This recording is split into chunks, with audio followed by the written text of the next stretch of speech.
Audio Jungle. Hi there, Flock members. The Badraven here, and we're on, what could I say, part 4 of Badraven's scary movie reviews. And like I said, we're going in reverse order. So if you have missed the other ones before this, you can find them in on my channel, the Badraven channel on YouTube, and you'll be able to start from part 1 of 10 like that. But this one is part 4 of 10. This one is Halloween H20, 20 years later. Yes, when I look at this title, I think to myself of water. Why would I think of water with this title? Maybe because H2O is water. So it's kind of strange when I first saw it. I work for a water company anyway. It looks neat the way they did it. I understand why they did it that way to make it kind of cool. Kind of strange. And this one doesn't take, it's not really in order. When they came out with this one, they skipped everything from after part 2 so they skipped part 3, Season of the Witch, part 4, part 5, part 6. This would be part 7. They kind of didn't want to have all other stuff about, they wanted to bring Jamie Lee Curtis back, meet Laurie Strode again, have Michael and her conflict to take place after that 20 years later. Well, anyway, let me go through a little bit of who's in the movie. First, it was directed by Steve Miner, and I didn't know this until or didn't at the time when I watched it, didn't know exactly who he was, but he directed Friday the 13th Part 2, one of my favorite Friday the 13th movies. So he was the director of this one. So it was kind of, it was a good directed movie as far as the way it looked and everything and what he got out of his actors. We got him as a director. This came out in 1998, of course. We've, of course, got Jamie Lee Curtis as who? Laurie Strode, but she has an alias in this now. She's Carrie Tate. Her alias is because she don't want nobody to know who she is. So Michael can't find her and track her down 20 years later. You have Adam Arkin as her boyfriend, Will Brennan. You have Michelle Williams as Molly. She is from, if you don't know for sure what I'm talking about, but she was from Dawson's Creek. She played the love interest in that. She's blonde-headed, curly-headed one girl. I think she might have dated or been married to Heath Ledger, but I could be wrong with that in real life. Then we had Adam Hann-Byrd as Charlie, and he was from Jumanji. He played the young version of Robin Williams' character in that. I hadn't seen him in anything in a long time, and I forgot that he was even in this movie, because I think I've only watched this movie once, and that was at the theater, then maybe twice when it came out on video, but it just wasn't one of my favorites, so I didn't watch a lot. But he's in it, and that was a shocker. Then you have Jodie Lynn O'Keefe as Sarah, which is the Charlie character's girlfriend. Janet Leigh as Norma, and you know who Janet Leigh is from Psycho, from the original Psycho by Alfred Hitchcock.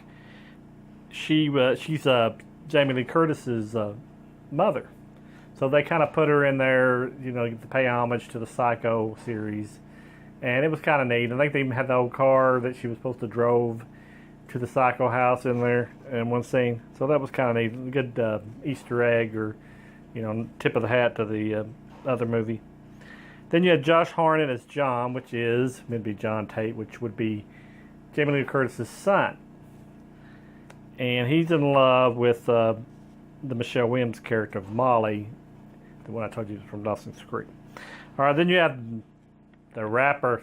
This at least ain't Busta Rhymes. He's a lot better actor than Busta Rhymes. LL Cool J was in this as Ronnie. He's the stereotypical security guard that always doesn't do his job sometimes. And did you know Joseph Gordon-Levitt in this? And he's had a big part. I mean, they even showed at the beginning of the credits, his name in big letters. I'm like, man, he must have a major part. He gets killed in the first 5 minutes of the movie. So, which he was younger. This is before he was a big popular person. But they wanted to promote that, I guess, later on the releases, like, since he'd gotten really famous, that he was in the movie. So the box office on this, the budget was $17 million. It made $55 million. So it was a modest hit, I guess. Nothing to brag about. So I guess that's why they went after this one. They tried to make another one with Resurrection, and wasn't very good. So that's the reason they went to the Rob Zombie stuff remakes to bring another cast. Okay, let's get into this movie. I don't have the box, the cover art or anything like that, but I'll post it over here of what the cover art looks like. But the movie starts out in Haddonfield, Illinois, of course, and the nurse that watched over Dr. Loomis was going back to her house. That's where she would take care of him in her home. She was like his nurse, okay, Dr. Loomis's nurse. She comes home and she can tell her house has been broken into, so she goes next door and gets the kids to come. That's where you get the Gordon-Levitt character to come over and check her house out because she's afraid somebody's still in there. And he checks it out and everything looks okay. And he goes steals some of her beer and goes with his friend back to his house right next door. Anyway, she goes in there. She hears some stuff inside there and goes back to the boy's house next door and he is already dead. He's been killed with a big ice skate, whatever blade in his head. The shoes, ice skating shoes. It was like planted his brain. And the other boy must have been killed too, but I can't remember how he was killed. She, of course, when he left, that they had called the police to tell her about her problem.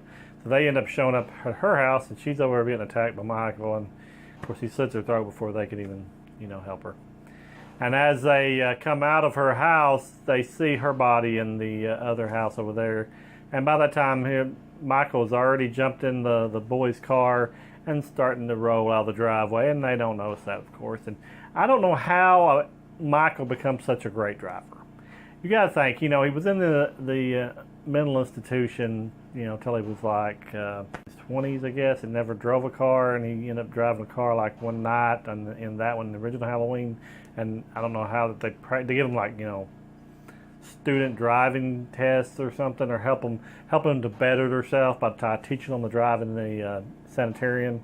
Considering he's locked up in his room all the time, I don't know where he gets that time to do his skills. See, I got a son that's learning how to drive, and he's having to train really hard to be able to do the turns and everything. Michael, no, he don't need that kind of training. It must be like when you're a psycho. You must be able to catch on to stuff really fast, like know where the key goes, what park, reverse, all that means, and how to maintain your speed, because he is really good at it. And I'm sorry I got on that tangent, but anyway, it's kind of odd that he's in Haddonfield, Illinois, and see, he breaks into that nurse's house to get all the information to find out where Jamie is. Of course, she's supposed to have faked her own death, so I don't know how he got any information from the paperwork that was all through and around in the nurse's house, but he drives all the way to California because that's where she is relocated herself, because she's faked her death. She's relocated, and she's a teacher at the Hillcrest Academy. It's like a high-polluting high school for bigwig kids. It's gated. You got to go through the security guard, LL Cool J, the Ronnie character, to get in. So, it's airtight. Nobody's getting into this place. Just don't even try, Michael. But the odd thing is, he figures out that she's, faked her death and went all the way to California. And he drives from Illinois to California. And that's not a short drive, people. But it does show, like on the way, he steals another car from a woman and her child at a bathroom rest stop. But you don't kill them for some reason. I guess he's got a heart somewhere in that jumpsuit. And he steals their car, and I guess because it'd be kind of weird. And I don't know, but wouldn't it be kind of weird if you look next and you're driving down the road and you kind of look over and you see a guy in a Michael Myers mask just driving down the road? I mean, what do you do? Do you call the police, or do you just wave at him? I mean, what do you do? I mean, I figure he's a well-known guy, even though it's been 20 years since his last murder. But it's just kind of strange that he drove all the way to California and, switched cars and all that kind of stuff. Didn't stop at a gas station. Like I said, he didn't want to get caught. But he can drive down the main, and it's got to be hot in that thing, especially when you get in California, the weather's not exactly cool. But it's like in October, so I guess maybe, he's used to the sweating in the mask. Or maybe he takes it off. I don't know, but every time you see him, he's got it off. He drives all the way there to this academy place where you can't, nobody knew where she was at. And she's been married since then and had a son, which is the Josh Hartnett character. He's 17 years old. It's his birthday, right on Halloween. It's kind of weird how that works out. Michael Case is the place in his usual incognito way. He's not being able to be seen. He just like pulls up behind people, and he just follows them to their gated community, and he just stops there as they're waiting to get into the school. He just stops right by on the road, but you can see him if you look in your mirror. If you were sitting there at the gate that the Jamie Lee Curtis should have seen, he's just sitting there, just seeing what they're doing, see how they get in, everything like that. He marks that down with his little checkbook. Says, "Oh yeah, I need to go in this way if I need to get to her because that's where she lives." So, on with the story. It's her son's birthday, and they have this big thing at the school. They go to Yosemite National Park, I guess, and she's not ever let him go in his lifetime because she's always keeping an eye on him because she just knows Michael's going to come back and kill her and him and everybody she loves, and she's not going to let him out of her sight. So he's getting, he's like upset. He knows the true story. He knows everything about his uncle Michael. And he's like, "Hey, Mom, you can't treat me like this. I've been put up through this. You just need to let me go. You need to let me do what I have to do." He's not coming back. And of course, he's outside the gate waving, like, "Hi, hi." Except for today, he's coming back. But they go ahead, and she's like, "Oh, okay." She starts, "But you can go to the little Yosemite thing and have fun." And she's going to stay back at the little Hillcrest Academy with the kids that can't go. And of course, Josh Hartnett's girlfriend can't go because something about her credits or I don't know. But so there's another girl and guy, the ones I was telling you about, the Charlie character and the Sarah, our boyfriend girlfriend. They stay, and you have John, which is Josh Hartnett, Molly, which is Michelle Williams. They're staying too. So John doesn't tell his mother, Laurie Strode, a.k.a. Carrie Tate, that he's going to not going to the Yosemite trip. So he just hides out at the school, and they get booze and stuff, and they're going to have a big time and celebrate Halloween like the good old days when his uncle was killing everybody. Maybe not that good. But anyway, they're all hiding and having their little fun, and she and Laurie Strode and her boyfriend, the other faculty member at the school, are going to meet up that night, and they're going to have a great time too. Well, Laurie decides to tell her boyfriend that all about her past and how her brother killed her sister with a big kitchen knife, as she's quoted in the trailer. So he can't believe. That's kind of hard to have a date when your girlfriend tells you that her brother's a mass, serial killer, and she's been lying about everything, and her son's 17, and he mentioned something about how old were you when Michael attacked you? And she said, I was 17, and she sees the birthday card. She got her son, and it says he's 17. So she's, "Oh my God, he will be back now. My son's 17, just like me." So Michael has to keep these dates in his little book. Maybe he's got a fanny pack he carries with him. I don't know, but he has to know whose birthday's coming up because he's got to kill somebody when they're 17. It's in his. And how he keeps up with these, I can't keep up with my own dates. I can't remember my sister's birthday, but he knows his nephew is getting ready to turn 17, so he's got to get his butt in gear and drive to California and kill him. He's got to be killed. He's 17 years old, people. Michael doesn't like that age. It makes him come out of craziness to do this stuff. Well, he's still into craziness, but you know what I'm talking about. But anyway, he's there, and he's starting to do his old ways. And he's got his Ronald McDonald mask on. I call it Ronald McDonald because it looks like Ronald McDonald's mask, except without the big red lips and the big red nose. And he's like running around like Ronald McDonald with the crazy hair. And he's like trying to find kids to kill. And he ended up killing the two characters there that are not the main characters in this movie. You know, they're dead. They're gone. And there wasn't really a lot of blood in this. You know, he did the old-fashioned like slit the throat, stab in the leg, or, you know, stab like that and not show anything. There was some blood on the floor where he dragged the bodies around, but it wasn't really that bloody of a movie. So, I mean, maybe he's just being a better killer. Maybe he's understood the ways of killing now, and he can, well, usually the killer usually cleans up such everything spotless, he don't even look like he's killed anybody, but he's getting a little, maybe it's because of his age. He's getting up in age. Probably in his 50s by now, or 40. I mean, it's hard to do. You know, when you get the arthritis in your arm, you try to kill somebody, that can be very painful. So maybe that's why there's less blood. Maybe he can stab it in deep enough. Sorry. Getting back to the movie. He kills off the two, the Sarah character, Charlie character. He kills them off.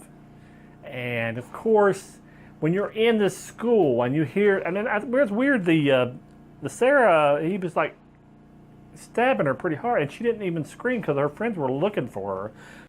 Molly and John were looking for her, and she wasn't even screaming. He was like stabbing her, and she's like, I mean, they couldn't even hear her screaming. He's getting stabbed to death. So I don't know why there wasn't, you know, better way the voice is carried. Usually in old, you know, schools and stuff, your voice carries better, but she didn't scream good enough. So they have to go check it out. Of course, they finally follow the blood streak. There it is. Oh, here comes Uncle Mike out of the corner. And it's like, oh my God, Mom was right. I should not have gave her all this crap about, you know, well, I'm sorry, Mom, I'm sorry. And he's like trying to kill them. And they run down the stairs, go through a window, jump through a ladder, go down a building, cross a road, down a street, and there's Michael. I mean, I don't know how he got there at the same time they did. I mean, he just been to the school. He's good on architecture. He knows how the lay of the land. He must like inspect that before. He was there a little earlier, so maybe he was out there just kind of spying. Oh, what's my best way? If they start out this way, I need to go down here. Cut them off at the pass. He was a very good strategist, you know what I'm saying? He knows he's got good strategies, these kids. Well, he's down there and he gets there and he stabs him in the leg. He stabs John in the leg. You know, that's his nephew. Stabs him in the leg. And she drags him away from, she hits a rock and smacks him in the head with it, of course. And so this is a movie of empowerment of women. These women, like, they take on Michael in this movie. They're going to give him the smackdown, you know what I'm saying? They're not taking his crap anymore. They're not running and hiding anymore. These girls are going for it, baby. Well, she smacked them in the head, they run off. They run to this, there's like a gate right outside her mom's door. And she gets in there and she unlocks it. You know, of course, he's walking. He also starts walking. He's coming around the corner and she's like trying to find the key. And he's like, he's like just walking. He just like slows down. He's like, he wants to enjoy the moment of the kill, I guess. He's got him where he wants to. So why run? Why run to get to these victims? Well, soon to be victims. I'll just take my time. I want to enjoy this. It's been 20 years. I mean, let a man enjoy what he does. You know what I'm saying? Let him enjoy killing his nephew at his 17 years. He's waited a long time for this, people. So she's like getting the keys, and she uses all the keys in the thing, of course, and goes back to him about 10 times. Gets in there, and they close the door right before he gets there, and she drops it on the outside. And she's like reaching underneath the gate, trying to get the keys, because she thinks, oh man, he's going to get these keys, and he's going to lock the door, and we're dead. Now, of course, he gets there, and she can't get him in time, and they back up against the door, and he's like the gate, and he's got his knife through there, and he's like just inches away from their face with the blade, just, you know, that's like nipping at their nose, you know, and they're trying to get into the door, and they're pressing the button, let me in. And by that time, he looks down and sees his keys. Oh my God, these are keys. I could got in here 2 hours ago if I'd got these keys up. So he grabs the keys up and he's going through all the keys too. And he's like, no, that's not. That don't look like the key. And he's like, and then they finally, Jamie Lee Curtis opens up the door and gets her son in. By that time, he finds the key. Michael does, gets the gate open, and he closes the door just in time to get her kid in and his girlfriend, and they're face to face through the door. There's a big hole just perfectly made there so they can stare at each other. And he sees her and she sees him, and it's like a monumental moment. It's like, hey sis, how you doing? Remember me? I killed our sister. Well, he doesn't talk in this one. I just imagine him saying, because he's got that look in his face, his Ronald McDonald face, serious stuff. You only can see his eyes, so I assume it's serious. I mean, when you're going to go kill somebody, come miles to kill somebody, you need to be serious about this stuff. Well, she looks away. She tries to get her pistol that she just carries around with her just in case he comes. And then with that second, he's gone. He's vanished. He's like the wind. He appears and disappears. I don't know how he does that. I mean, I don't know if he might have been hiding underneath the door, underneath that little hole, so you couldn't see him. Because I don't know. He's getting old. I don't know how he could get away from that fast without even seeing him, like, kind of trip over something. If that was me, I'd trip and kill myself trying to get out of there as fast as he does. But anyway, they're all in there and they're screaming and everything. She tells them, and of course, when they go into the thing, there's like doors and windows open. There's like wind blowing the curtains everywhere. Like, but they leave every door in the house open in the school. I mean, it's like, what in the world are you people doing up there? Did Michael go up there and open up all these windows before he started attacking people? Because they walk in and say, oh crap, this place is an open house. And here there's a beating on the door to get in. They should have went to one of the open windows or doors back there. I guess when you get traced by a maniac that's related to you, you don't think too straight in these kind of movies. Anyway, she grabs them and tells them to go into this like closet area and lock it up and don't come out. And then Michael's like, they think they see Michael, and her boyfriend grabs the gun away and shoots all around him like a crazy man, and it's LL Cool J. He didn't even get to throw a rap down or nothing. He didn't even get to say, hey, it's me. He's like, and they go over to check him, and he's got blood outside his head. So that's some blood for that, And they raise up. Of course, there's Michael there, and he stabs the knife in her, and Laurie Strode's boyfriend's back. I don't know how he does it. He picks him up, the knife right in their back, and just picks him up in midair. Like, he must do some good workout without upper arms. I mean, can you imagine holding a man's body weight on a knife? I mean, just off the ground, his feet comes up off the ground at least 2 feet, and he's just sitting there holding him. And Laurie Strode is just like, ah, and this is woman empowerment. She takes off running.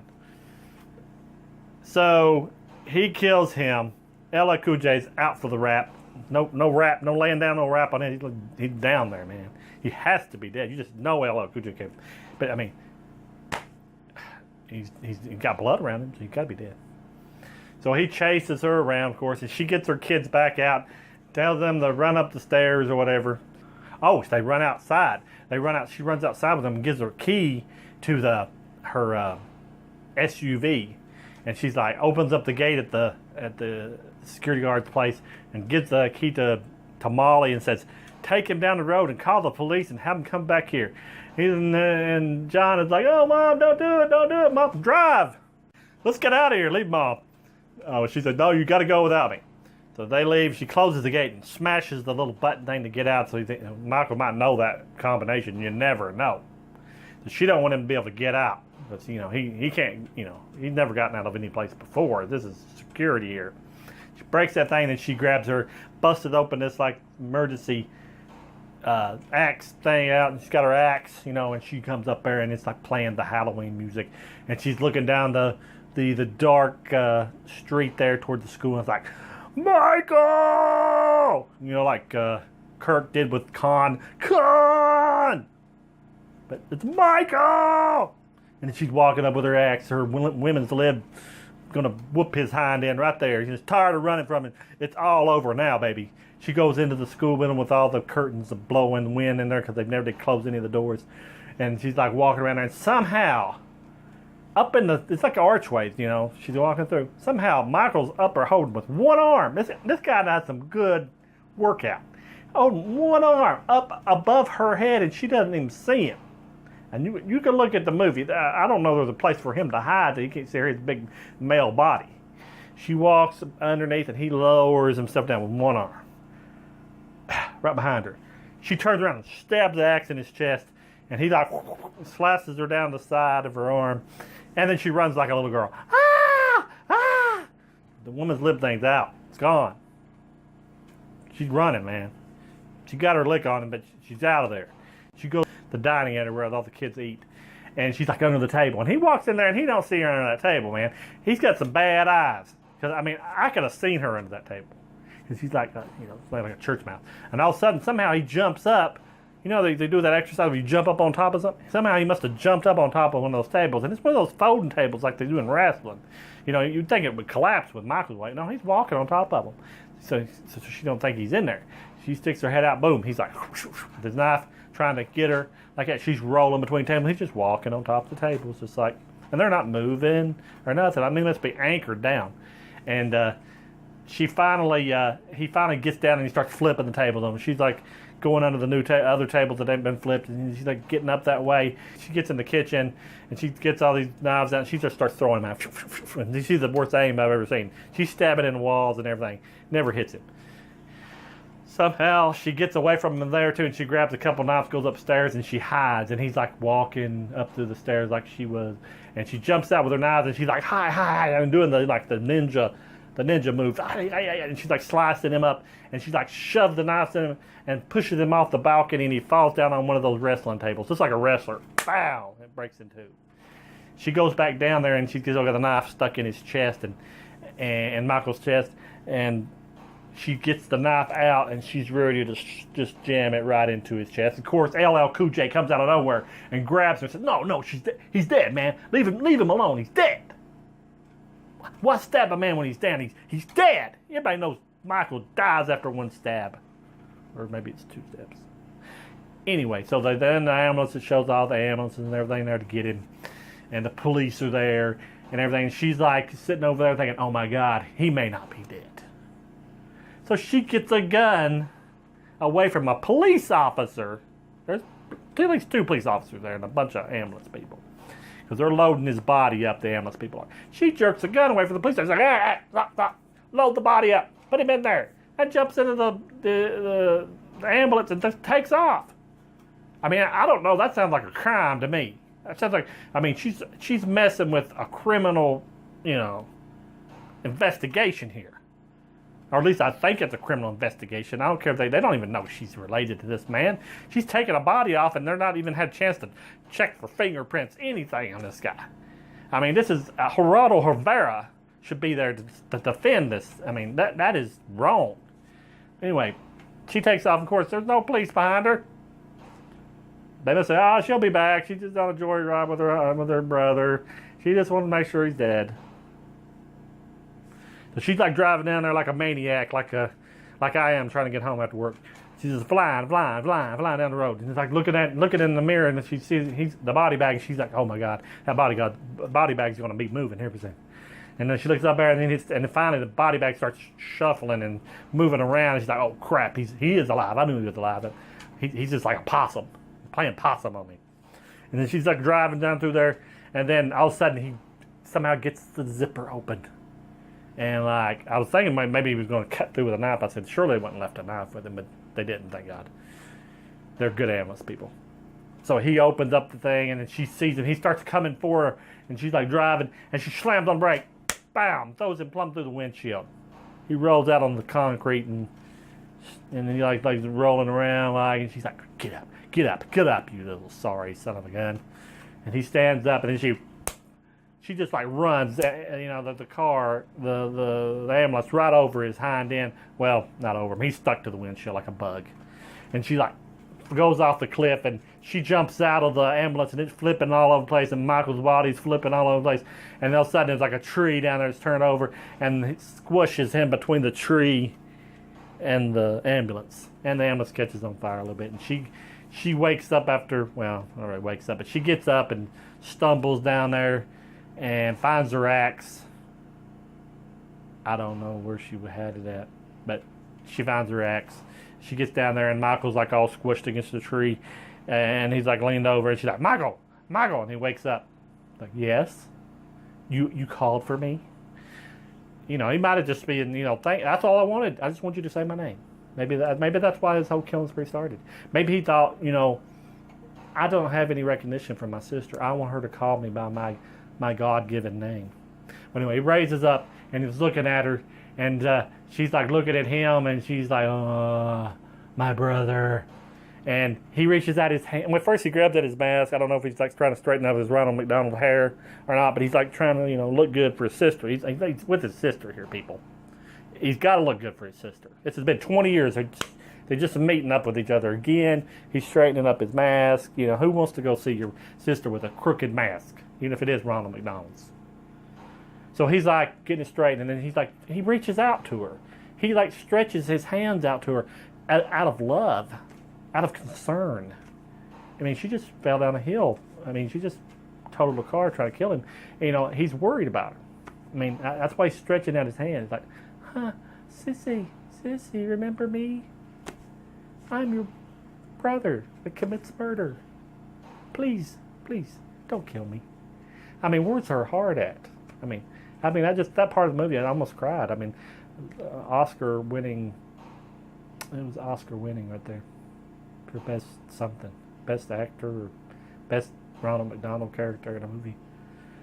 I don't know, but anyway, the cold-hearted Laurie Strode had enough of this, baby. She even tries to touch his hand. Kind of teases him a little bit, like, I'll touch your fingers a little bit. Yeah. She gets him unknowing, and you get that axe. I mean, she's quick. She gets that axe, cuts his head off. I mean, it's like their bloodless kill. I mean, not only them seeing blood. I mean, she's like, it must cauterize the wound or something. Just, I mean, there's no blood. It's just there, the head, his eyes still open, going, it's like blinking. And it goes off, and she's like all masculine right there. She's killed Michael. She saved the day. She saved her son. Her boyfriend's toast. But hey, LL Cool J is still there. He's like going to write a book or something about this thing. So that's the heartwarming part of this movie. I mean, it really touched me right here. I mean, I guess I'm just goofing around with this review. I didn't really like this movie, as you can tell. But there may be some people out there that liked it. I mean, leave your comments. Tell me where I am not seeing the vision of this movie, because it looks pretty open and shut. It's a pretty quick movie. It doesn't feel like about an hour and a half, really. I mean, it got to the point really quick. He got to killing and all that. So at least they didn't drag it on. So I do give them credits for that. It was shot. Steve Miner, he shot it well. I mean, I just didn't like it.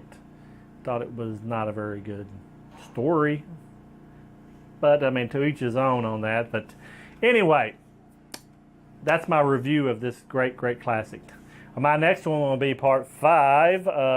Part 5 review. But it will be actually of the Halloween part 6. The origin of Michael Myers, or what is it called? The Curse. It was going to be called Origin at one time. But this will be, the next review will be 5 out of 10. And it'll be the Halloween 6, The Curse of Michael Myers. So stay tuned for that one. Leave a comment. Tell me what you think about these reviews. Did you like this movie or not? Did you like any of the other movies I've already reviewed? I would like to hear your thoughts on this. I mean, I kid and stuff about the movies, but I mean, if you seriously like it, I would like to hear your side of the story. Just leave it in the comment section. Please like and subscribe, and tell your friends about these videos. I would really appreciate it. And remember, the Bad Raven is what? The Bad Raven is your friend. And we want you to come back and watch more and more of these videos. So right now, we're going to let you go, and we'll talk to you later. And goodbye.